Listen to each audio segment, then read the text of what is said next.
Went all over Europe from country to country, just wanted to find adventure. I was learning about different nations and cultures. It was great. Make a long story short, I got food poisoning in Romania and I got really sick. And I flew home to Belhaven. I was in the hospital for 2 nights. And my mama said, "You got to get a job." And I said, "No, I'm going to China. I want to run down the Great Wall of China." And she said, "Well, you have no money. We have no money to give you." And I said, "I'm going to work at Dunkin' Donuts and get it." And then she told me, at a local school, a teacher passed away in the middle of the school year, a 5th grade teacher. She said, "It's a challenging class. If you don't go teach those kids, they'll have substitute teachers every day for the rest of the year." And I was not interested. And I told Mom, "No, I want to go to China." But she said, "If you don't at least go talk to the principal, your father, and I won't support anything you do for the rest of your life." You know, mamas can be. So I went to the school, and the principal said, "Oh, this is a very challenging class. I got all different types of kids in here. I got some LD kids, some BEH, some ADHD. I've even got some playing BAD. I got some of everything." She said, "You are just the man for the job." And I said, "No, I'm not." And she said, "What, don't you want this job?" And I said, "No, ma'am." And she said, "Then why are you here?" I said, "My mama made me come." But she wanted to show me the kids, so she walked me down the hall, and I looked in the classroom. The class was going crazy, throwing paper, and it was just a mess.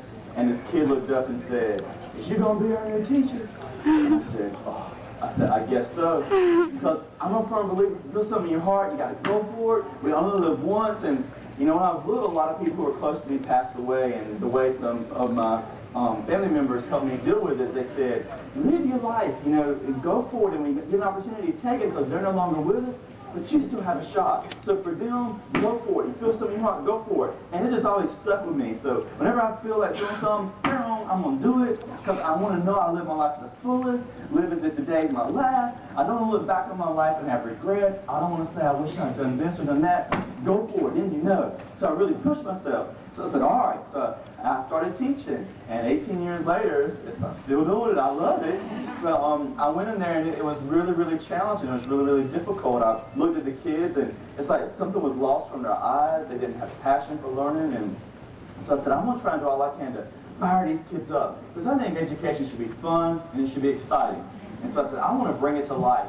And I was told at 8:02 do the math problem of the day, and then you got to review 60 seconds, then stop, and they do silent, sustained reading for 30 minutes, then 15 minutes in the workbook page. I said, that's boring. I said, right at the start of the day, they aren't even awake yet. You're going to make them sit there, you're not really going to be reading. And they said, well, we all do the same thing. You have to follow the schedule. And I was like, no, I'm a team player. I'll follow the schedule, but I'm going to find a way to fire this up. I said, I'm going to bring it to life. I said, you know what I'm going to do? I'm going to dress up like one of those characters in the book. And I'm going to come in tomorrow during the story dressed up as a character. And the other teacher said, no, don't do that. I said, you don't want to do that because it's going to cause a discipline problem. The kids will not respect you. They will think you look foolish. You won't be able to get through the lesson in time. I said, no, I think they'll love it. I think it's going to really connect them to the story. I'm going to do it. They said, no, don't do that because we're not going to dress up. I said, that's okay. I wasn't saying you should dress up, but I think I'm going to because I think the kids would love it. And so they said, Mr. Clark, we're supposed to do the same thing. If you dress up and we don't, it looked like we were supposed to and we chose not to. I'm sorry, could you not videotape? I'm so sorry. It's okay. He says, yeah.